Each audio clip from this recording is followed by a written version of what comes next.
Hi, I'm Anna. I'm Ben. AutoSave, welcome to our channel. Today we're watching the Apothecary Diaries, Season 2, Episode 19. I have a question for you, Anna. Where do you think we're going this episode? It seemed like last episode we ended off with a bit of Mao Mao, which is great because the entire episode we didn't have any Mao Mao, and it was still a perfect episode, and we got to meet Khan Lahan, and I kind of want to see him again, but at the same time, where are we going? Where do you think we're going? So, part of me would have thought that we would have continued with Jinshi maybe up until the moment that he actually figures out where Mao Mao is and we see him maybe going to rescue her. But in true Apothecary Diaries fashion, we get a glimpse at the end of episodes of where we are going to be going within the next episode. So then I would just have to say that due to what I've seen as a repetition throughout these 2 seasons now, we're probably gonna go revisit Mao Mao and see what she's currently up to. I like the deductive reasoning. You ready? Mm-hmm. Sweet. We haven't really seen much of her yet. The fact that this is something we wouldn't be able to have when we return.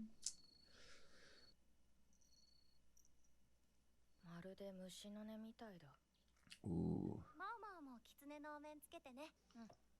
We're able to paint things. This is the best. Crafting together.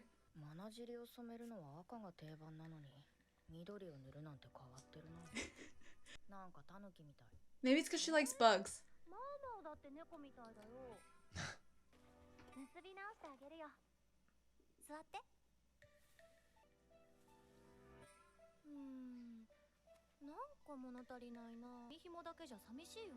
Hairpin. Why else would we have drawn attention to Shisui's hair stick?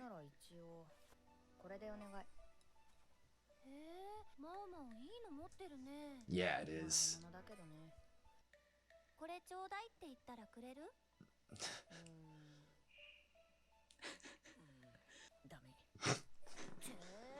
Good choice. Decision based on someone else's feelings.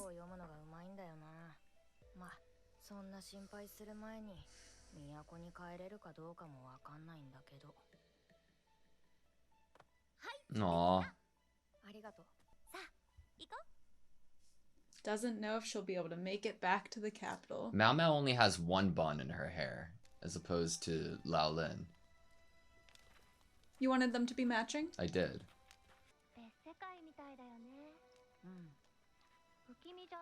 It's like ethereal.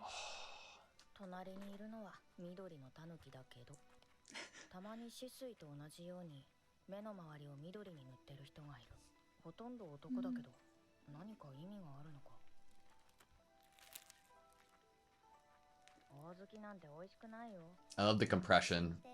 Oh.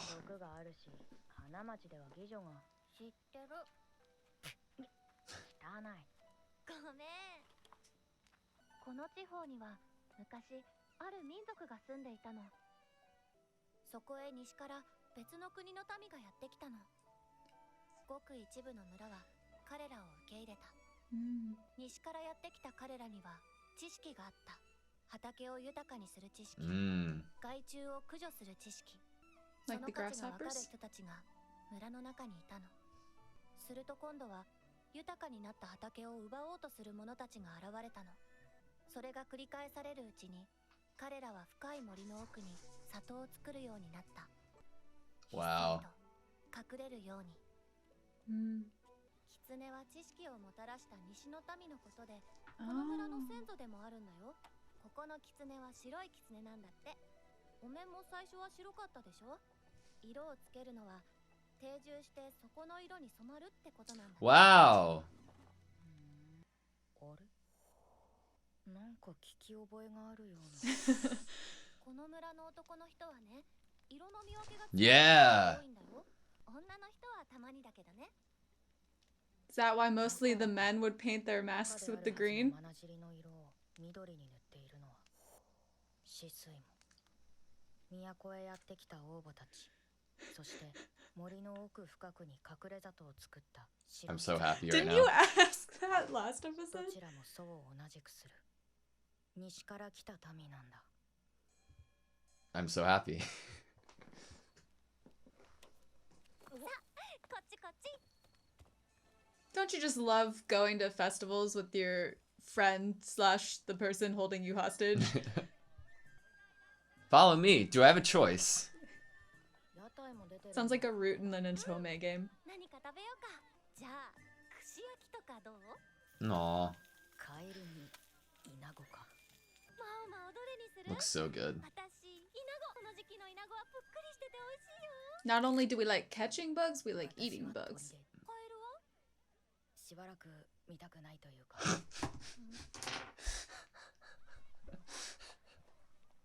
虫食べたことない？だから汚いって。最悪、バッタが混じってた。どれも同じに見えるけど。全然違う。 So, grasshoppers, bad taste. Locusts, good taste? 違いがわからん。ねえ見て、社の中。子供？去年だね。Yeah. 子供がああやって神様の顔。Ah. 言われてみればあのガキ。結構綺麗な面を描いてたな。 He was taking it seriously. 一晩で何人か交代でやるんだけど、みんなやりたがるよ。いい思い出になるしね。そろそろ交代の時間じゃないかな。 Makes for a good memory too. ちょっと待ってよか。ペチだからそこから取れたやつしかくれないんだよね。こっちのがいいんじゃない？え、いいの？やったー。ありがとう。マオマオ、いいやつだね。別に私が持ってても意味ないし。俺どうだった？ Amazing. いいだったよ。母様、見てくれてたらいいのに。さ、去年の面が燃やされるとこ見に行こっか。I'm loving this episode so far. Right? Whoa! This is so cool. 願い事を書いた面が燃え尽きて天に昇ったら願いが叶うって言われているんだよ。マオマオはそういう迷信信じないと思って。迷信じゃねえよ。あれは絶対叶うんだ。だから去年も丁寧に絵を描いて。Aw. I wonder if it's about his mom. 描いたの？言うわけねえだろ。あ、そう。 Then it won't come true. 今日もあの役やりたかったんじゃないの？俺は子供じゃねえから。あんなの他の奴らに譲ってやるよ。 So, yes.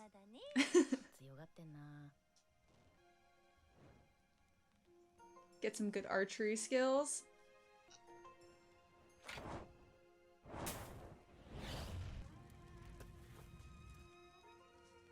Whoa.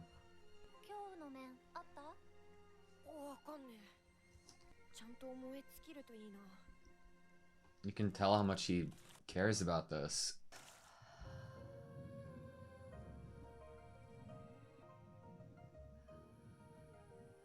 The song, man.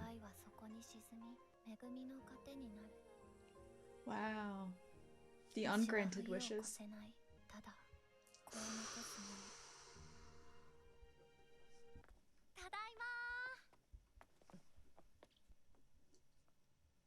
This is so bizarre. Why didn't you go? It feels like we're watching a spin-off. そろそろ約束を果たしてもらおうかと。よみがえりの薬のことか。自分の立場は分かっているのか。形としては人質だが、拘束もないし、扱いはだいぶ緩い。この二人の行動には違和感しかない。 Yeah, it does. それよりも今気になるのは、マンだらけとフグですか？割合は？他に入れるものは？量はどれぐらい？ God, they're meant to be best friends. どの程度で戻りました？すぐ動けましたか？マンだらけはいらないと思う。いらない？異国のレシピには書いてあったが、昏睡を長引かせるもので。 For extending. 奴隷にする際、意識を失わせるために入れたのだろう。元はそういう薬だった。 It was originally used for enslaving people. 失敗すれば記憶。 You lose your memory. 人体で試すにはまだまだ改良の余地あり。私でどうぞ。お前では試さない。なんでですか？遠慮せずに。仲良くなってよかった。お姉ちゃんもマオマオも友達だ。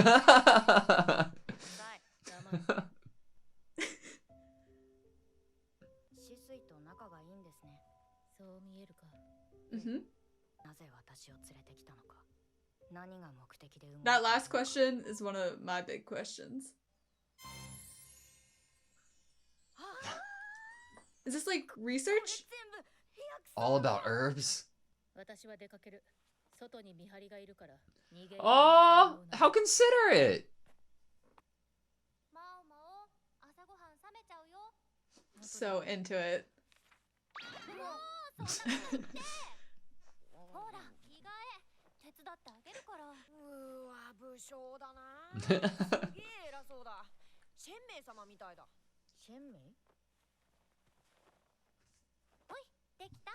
Shenmei. あなたは食器片付けなさい。乗車必須。ずっとメーカーの坊ちゃんでいられるかはわからないでしょ。そういうもんか。ママ、昨日のかんざしは？寝台の脇。もう適当に置いて。If it was mine, I'd take better care of it. いいかんざしだから存在に扱っちゃダメだよ。見る人が見れば誰の注文で作られたかわかると思うよ。じゃあ売り飛ばせないか。ちょっと物足りないかな。 Wow. これでよしと。手慣れてるよね。慣れてるよ。遅いとぶたれるもの。ぶたれる？マッサージもうまくできないと熱いお湯かけられるの。これは怖いな。ろくでもない主人だ。違うよ。お母様の。Jesus. マオマオには怖い目にあってほしくないから、おとなしくしててね。私も今日は出かけるから。 Covering her eyes there. Leaving her with her hair stick as well almost feels like somewhat of a protection to some degree. Yeah. An assurance that she really doesn't want anything bad to happen to Mao Mao. And putting things on the table about what bad things could happen, you know?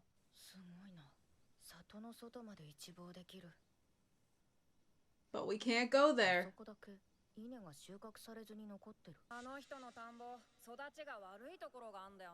She's gonna want to investigate. 育ちの悪いところってことか。もしかして。え？何やってんだお前。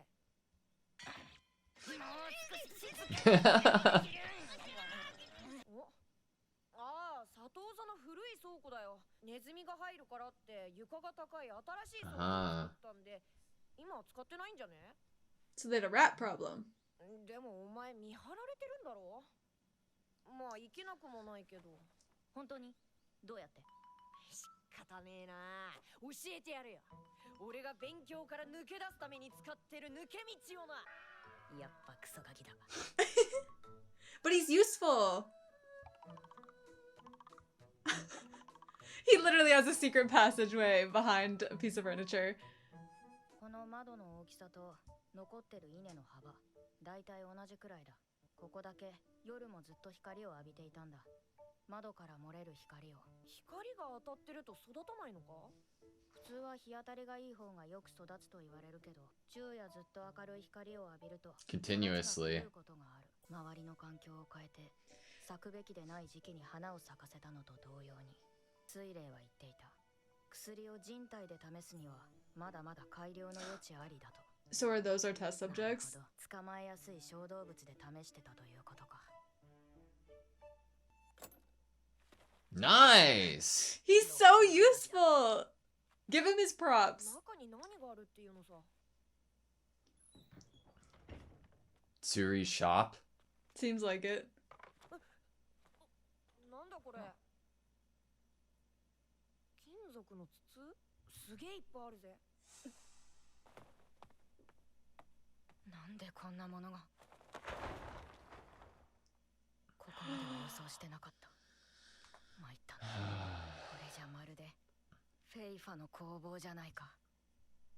Yeah, we really should not be in here.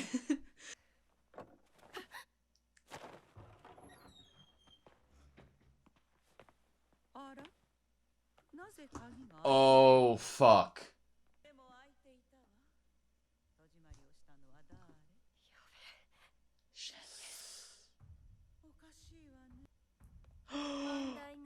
One of the envoys. So this one's Isla.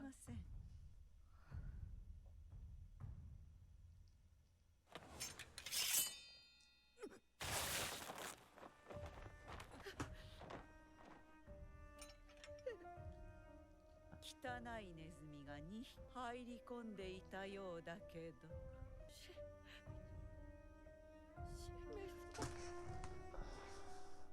この人がシェンメイ。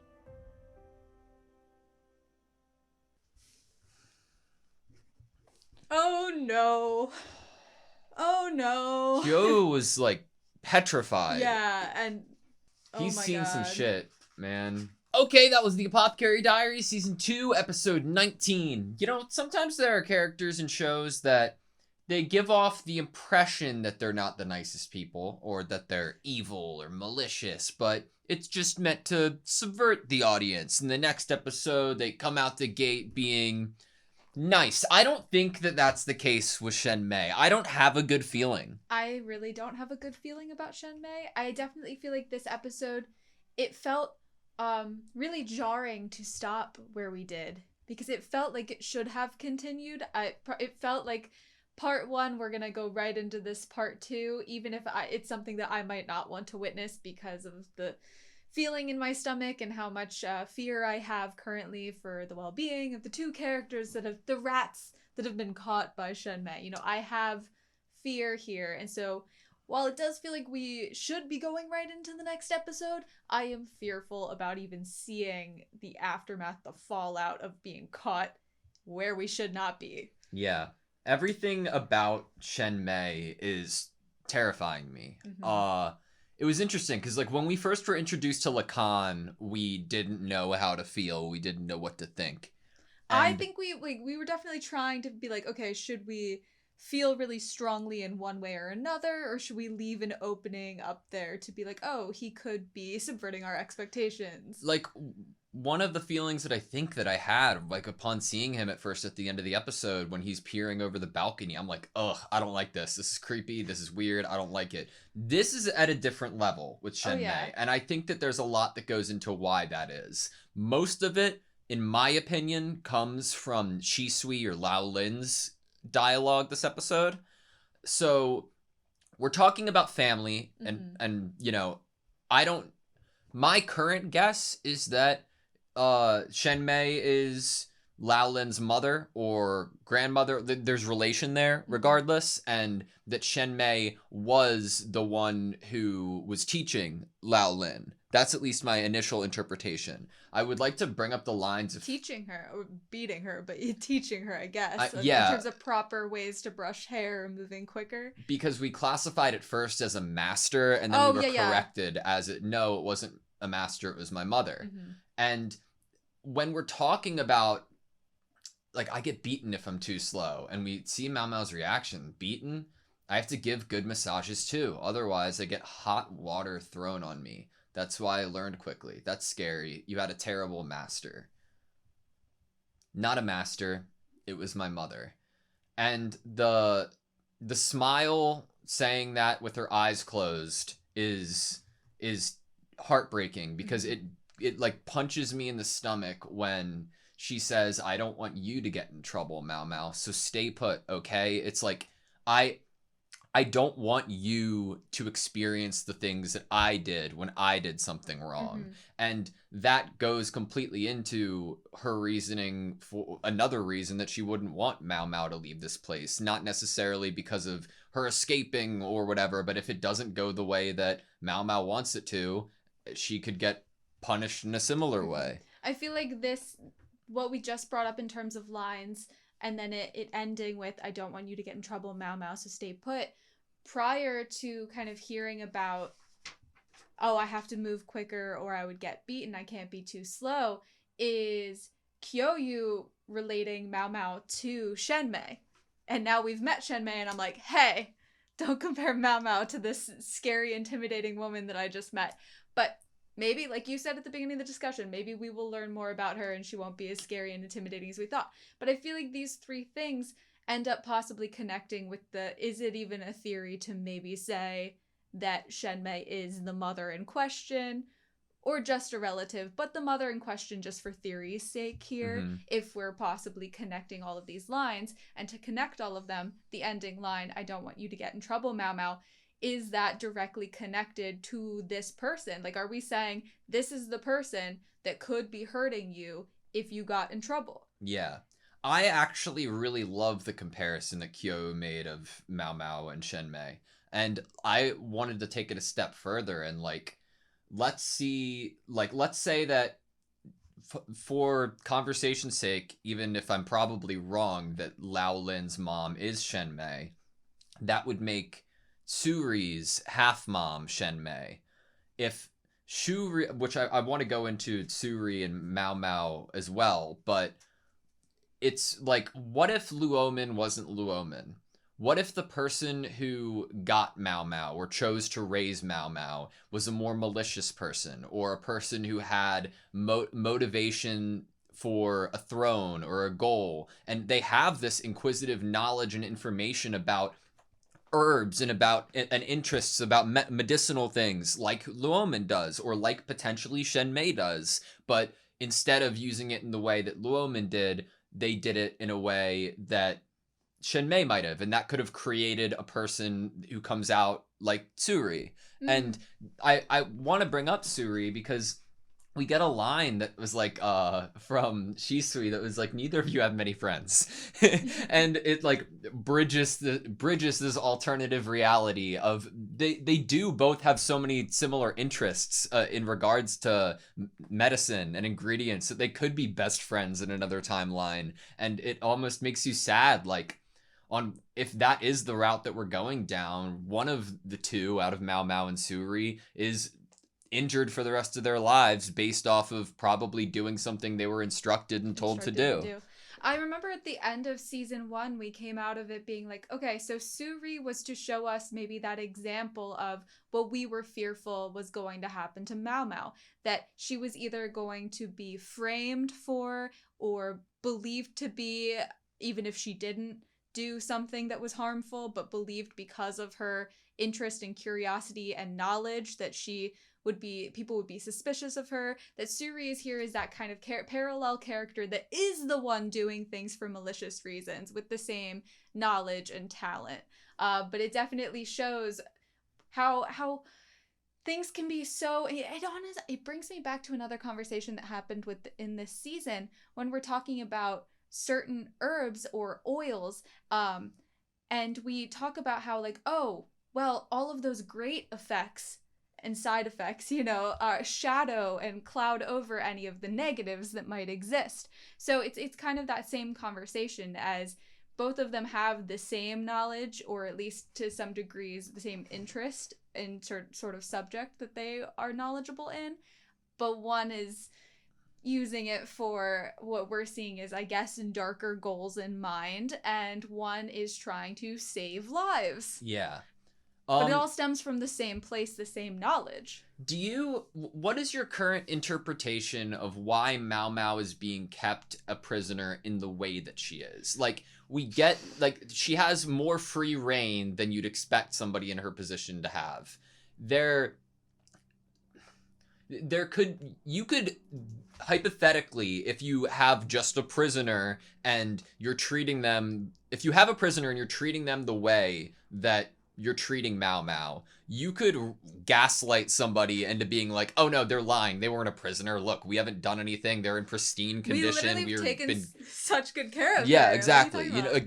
You're reading historical books that you wouldn't have access to elsewhere. Like, She came with us willingly. I'm bringing this all up because I'm trying to think about what the fallout is going to be from Shenmei finding her and Kyo in the FIFO workshop. And I have a theory. I have a thought that maybe Mao Mao doesn't get punished, but Shisui and Suri do.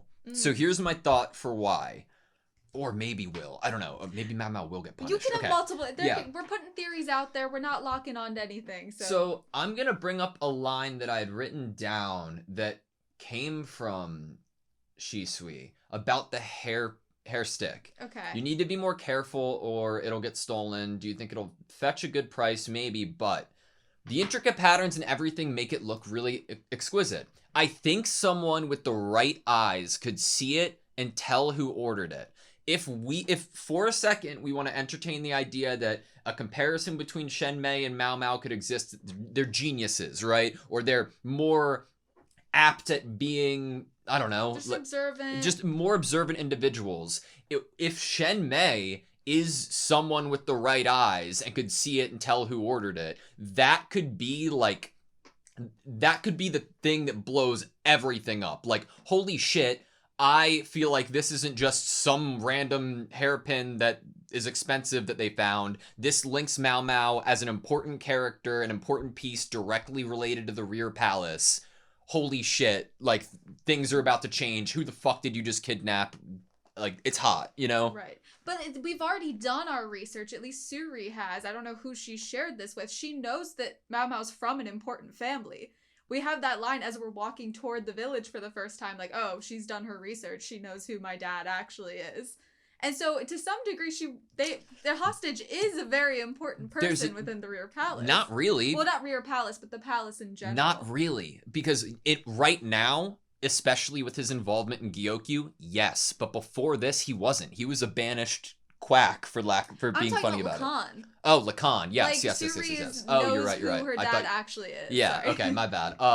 But no. Okay, you're right. But maybe I'm more so connecting it. Yes. Lacan, very powerful, but, threatening who's individual. More important than that? Yeah. Who would give whose hairpin is this from? And we might be like, oh well, this is Jinshi, but then we're talking about people who probably already also have sussed out the true identity of Jinshi, possibly. There's a difference between being like, okay, daughter of Lacan, Shisho is also an important individual within those ranks. But no, fuck them both. We're talking about a connection to the Emperor, potentially with this hair stick. So that's an interesting route to go down. It's something that you can't just look away from this line, this idea that someone with the right eyes could see it and tell who ordered it. It could just be a passing comment, yes, but why say it? You know, why write it as someone who's writing this story? Why say anything more than, this is really pretty and precious metals, and would you want to sell it? You know what I mean? Like, why would you go into more detail like that, other than maybe to get us to just wonder and to theorize, even if you're not going to do anything with it? My other thought, to go the other direction, if it isn't punishment, because that would lead to punishment on Suri or Lao Lin, right? Or Shisui. My other thought is, what if they do try to get them to do something to Mao Mao? What would they try to do? There was a line from Tsuri this episode talking about the resurrection medicine, saying, I was able to get away with just this, but if you fail, you lose your memory.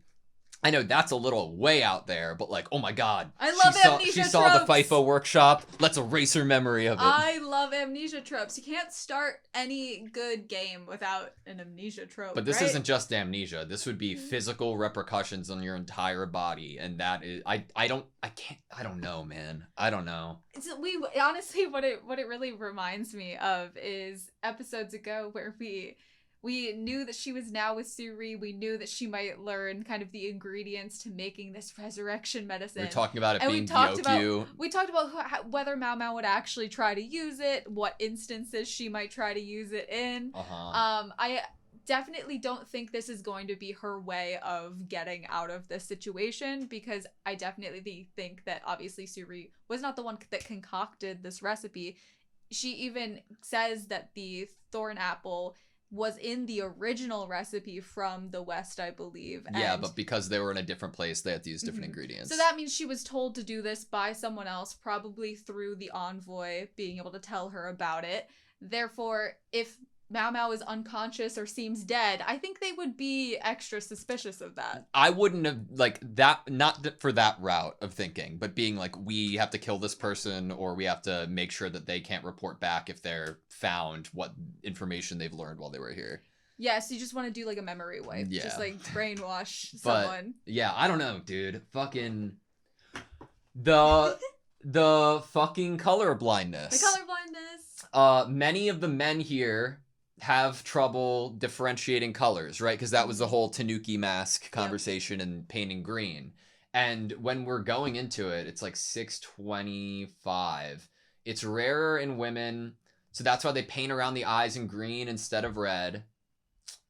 Shisui too. the Mother Royal who came to the city, the people of the White Fox who built a hidden village deep in the forest, they must both have been from the same group of people who came from the West. I'm like, oh my god. Like, I feel like the entire reason that not the reason that I thought of it, because I often, like, you never want to say something that's going to make you look like a complete idiot, right? But No. I felt like, okay, the grounds for Lao Lin being colorblind were there. Like, I think last episode or the episode before was when I talked about it. I really think it was last episode. That's why during the reaction, I was Yeah. like, oh my god, But you had asked I if she brought it was. up and actually said it because I felt like it would have been one of those things that was never like touched on again, but could have been like speculated, you know, or we could have like just like, I don't know, just on a fun rewatch. It'll be fun to see if you had asked at the time. Is there any evidence to say that she might also be colorblind? Yeah. And at the time, we were like, oh, if there was, we didn't notice it, and I guess so. Therefore, on a rewatch, I just have such a traumatic experience with everything that deals with color blindness, and it, like, when I was in like 6th grade, I had a science fair project coming up, and I couldn't think of anything to do, and I was also just an awful student, and I asked my mom for help, and she was like, okay, let's do this.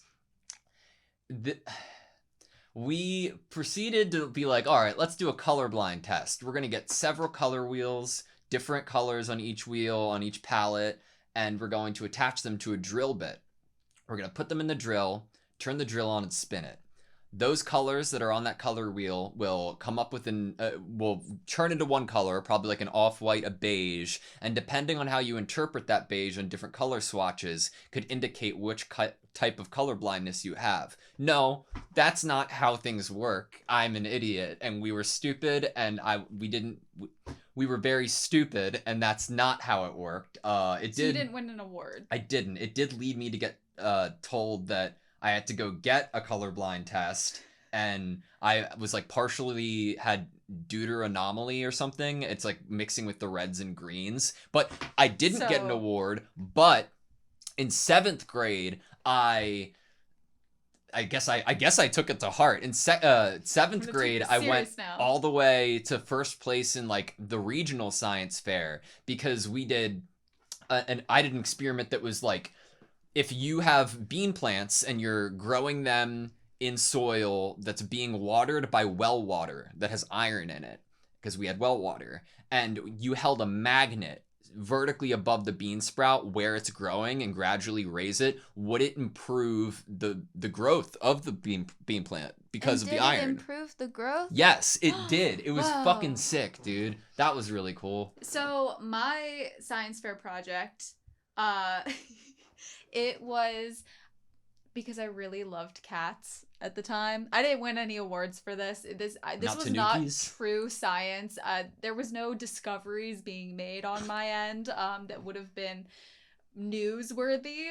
But I wanted to test how female cats versus male cats responded to catnip and kittens versus adult cats, because I had a kitten that was a male and an adult cat that was a female. Is that why you got a kitten? Like, did you come up with the project idea so you could get a kitten? No, I think it just worked out for the three of us really positively, because they got catnip and I got to play with my cats and use it as a project for school. In another world, you and I both win those science fair projects. We meet for the first time at like regionals for science fair competition, and that would have been a better love story. I mean, in our young lives, we did have some near misses where we could have met earlier and we just didn't. Yeah.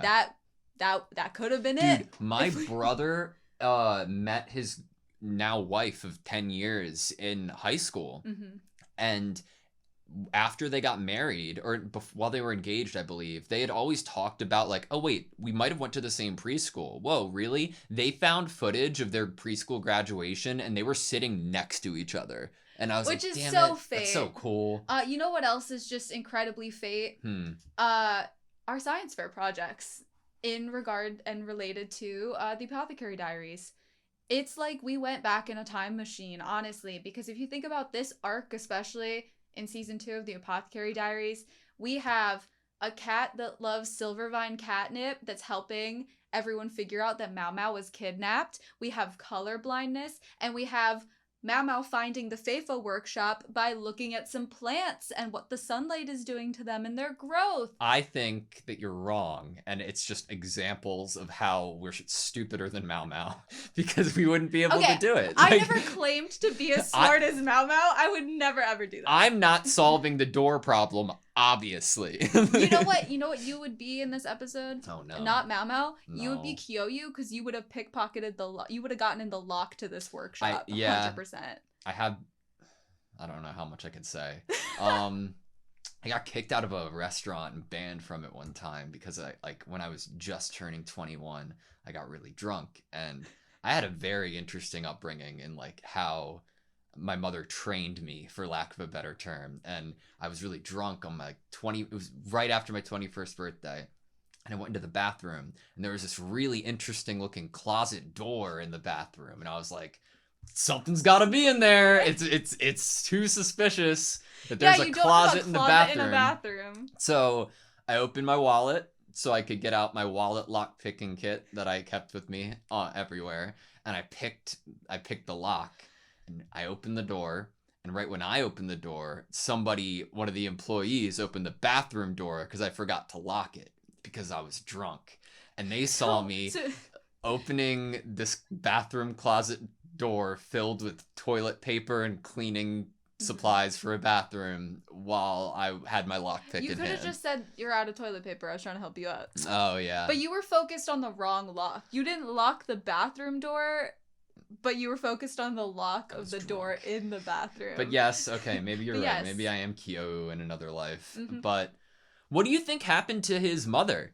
And do you think that the wish applied to it? I feel like it did, because when you get such limited information from a character and one of the limited things that you receive is something with high emotional value, then I gotta attach that to what his wish might have been. There was just like a small detail of like him getting scared that it was his mask that was the one that fell, and he was into the water, and he was like, oh, I really hope it burns to completion. And I thought that was a great touch to like show added severity of how important this was to him. Yeah, I really liked the idea that those wishes that fell into the water and sunk down, that those wishes didn't come true, but they did like feed the next harvest. I agree. I thought that was a lovely statement. There is actually, now that we're talking about Kyoyu, there was a line that Shisui said about him as he was leaving that I kind of feel like would be fun to bring up too. What was it about? It was about him being bratty. Hold on, I'm gonna go back a little bit. I wanted to bring up when he name drops Shenmei. She's like, Lady okay. Shenmei. Oh, look at the expression from Shisui. That's good we came back to this scene, even if it was for Kyoyu, but to like see that look on Shisui's face. You clean up the dishes, what? So he leaves. Isn't he from a rich family or something? The prosperous inevitably decay. Who knows if he can stay that way? Oh, I just feel like, and she has her eyes closed as she's saying this. There's something about it that I'm like, this is like something from a book. You know, it's not the only profound thing that she says either. Because I wanted to talk about some other stuff later, but we're trying to find that line that you were mentioned about bratty. No, that was the line. Oh, okay. Like, gotcha. I was using bratty as we're talking about his kind of privileged air. Okay. And so this was the line that I couldn't remember exactly what we say about him. Obviously, Mama was always calling him a brat, but I just thought that this line was like, as you had used the word profound, there are some like really good dialogue that comes from Shisui at some points in time that is like, whoa. You can tell that in the worst way possible, things were hammered into her, whether it was technique, whether it was her education, or whether it was her being taught ways to think and hold herself. And there was a couple. So I have two other things connected to. I feel like I'm getting annoying for switching it back from going to Shisui to Lao Lin to Shisui to Lao Lin. I guess just call her Shisui for now, because Mao Mao hasn't really like. Yeah. So first of them being when we're talking about Kyo's what he's doing right now, and we're getting explained what's happening, and they say they take turns throughout the night like that. Everyone wants to volunteer. Yeah, at the festival context. Yeah. It makes for a good memory too. And look at that. Look at the expression on her eyes. Like it feels like obviously she has done that too and had a good memory with it. Yeah. It could you also read this in a sad way? In a way where it's like you don't have very many good memories, or there was a lot of awful Of memories course. from your past, therefore something like this, like a festival where you're in a position that is like exciting, respected, all the kids want to do it. It makes you feel special. That there was something about that would be like so much of a good memory because it stands out so much across all of your other memories. Yeah, and then the other one that I wanted to bring up that was also kind of profound from Shisui is coming up. Another like crazy nice look at like angle on her face, and she says, Insects never survive the winter. They only leave behind their children." She's like writing a really beautiful book right now, and whenever she says these certain lines, and I want to read it. Yeah. It's an interesting parallel when I'm gonna paraphrase here, but like the idea of like the fox representing the westerns, and then the people who did accept them were able to learn information and trades and techniques about various different things, and that connecting to the envoys here and the FIFA workshop, Mm-hmm. that feels like it's a pretty direct comparison. Yep. I mean, I really want to know more about like the envoys being here, and obviously like this village seemingly is, we get kind of more lore of why it's so far away in the woods and maybe therefore so hard to find. This idea that they had to continuously move further and further back because they had because of the knowledge they learned from the Westerners, the ability to have better crop and like harvesting, and their fields were really, really plentiful and probably great quality soil, that then people wanted to take that from them. Therefore, they were pushed further and further back to just kind of protect themselves even more. Mm-hmm. And it makes me wonder, like, how secret really is this village? Is this village actually, does the emperor know about this village? I would find it very hard to believe that the emperor wouldn't know about a village, but it really does seem like it's so far removed, and it over a long course of time did it come to be so far, because we're starting at Mother Royal basically with their history and like the people that came with Mother Royal, and that's the start of the history. And if we're here now, how long really has it been that they've basically been sinking further and further into the woods to avoid people that might want what is theirs? See, man, like I feel like it's probably definitely on the map. You just wouldn't expect it to be like like a summer home from like a well-off family, Yeah. right? People aren't going to go out of their way to go there necessarily. Yeah, but you also wouldn't think that a FIFA workshop would be there. Oh no, like, I don't think. but but definitely bringing that up, like you're making me think of so many like hidden like or old lost civilizations like in South America, and you hear about or you know about like regardless of how extraordinary of a place that these places were constructed, and the elevation and the treks that you'd have to even take to be able to show up, let alone these fucking horrendous people who wanted to take over that spot and kill all these people. They were up against the world almost, because after they got there, they're fighting at a 90-degree angle because of the amount of steps that these civilizations have carved into this fucking steep ass hill. And I'm like, I'm going off on a whole other tangent, like, but damn. I feel like I want to spend a little more time with the hostage treatment. Okay. I know that we kind of touched on it and said a little bit already in the discussion about it. I assume we probably did. But I want to talk more about what our thoughts might actually be of why Mao Mao is treated the way that she is, because Mao Mao's wondering why she's being treated the way that she is. She's trying to figure it out actively within this episode especially. She's like, okay, well, they're giving me a nice amount of space. They're obviously being kind to me. Obviously, we know Suri is talking to her about the medicine. We know that she's being left with books to read, and they're both going out. So there is a real positive treatment here. And I know we talked about, oh, well, maybe it's just so they can claim, well, we didn't do anything wrong to her. Do you have any feelings of what you really think the treatment is and like why it is this way? I'm not sure. I think like bringing up like the feigning ignorance is a different conversation because that's like a if you get caught thing. Mm-hmm. I think that people, I think they might not know what to do because of how uh un not how not premeditated the capture was. Mm-hmm.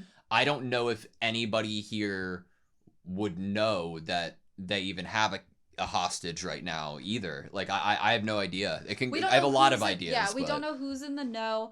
I think that once we started this journey of like taking Mao Mao as hostage, I really, really kept wanting to cling on to the idea that at least Shisui has such actual care for Mao Mao and actual friendship there, that this treatment is just reflective of you were never a target of us actually hurting or killing, and I like you, so I'm trying to do my best in order to assure that we don't have to hurt you. mm-hmm. Obviously Mao Mao has kind of maybe put a wrench in that if that was the case by the end of this episode, which I think we should maybe talk about slightly more of like what we think is gonna happen to Mao Mao. I had said earlier, and I don't think. I think there's a chance nothing happens to Mao Mao because of being able to say, well, look, nothing's happened to her, and having that as a possibility. I do, however, think something's going to happen to Suri and or Shisui. See, yeah, that's fair. The reason I re-brought it up is because I was thinking of a parallel from season 1, and that's why I wanted to bring it up again, because I feel like it could be nothing, but I mean, at the end of season 1, Mao Mao did get beaten pretty bad. So you're saying that, like, before... end season 1, Mao Mao beat the shit. Season 2's coming to a close and gotta beat the shit out of her. With this, like, grand moment of going to save Jinshi from the giant pillar that was gonna fall from the sky on him, and she runs in there even though she's already been beaten, and then her leg gets hurt. And yeah, so like maybe we're gonna have a somewhat of a repeat situation. Maybe that's what's gonna happen here towards the end of season 2. Mao Mao has to get her shit rocked before the season's allowed to end. Basically, honestly. Wild. I don't want that. I really don't want that. But that's the reason I wanted to bring it up, is like, well, what if it's like season 1, and what if that's how we handle it? So what do you think about them having an actual Faithful workshop? The fact that they're manufacturing more of them. I mean, it's telling. Like, it's not just a 1 or 2 off for an assassination attempt. It feels like it doesn't feel like just an assassination attempt. It's production, and that's... So like a coup. I don't know. It's production. Yeah. I feel it's production that's under wraps. Definitely under wraps, and as well as experimenting on rats, which is... I don't really love, like, animal testing, but I mean, I'm glad that she doesn't want to test it on people first. Yeah. But yeah, Ku's out there for me, because, like, they believe and they have the color blindness, the true descendants of Mother Royal. Yeah.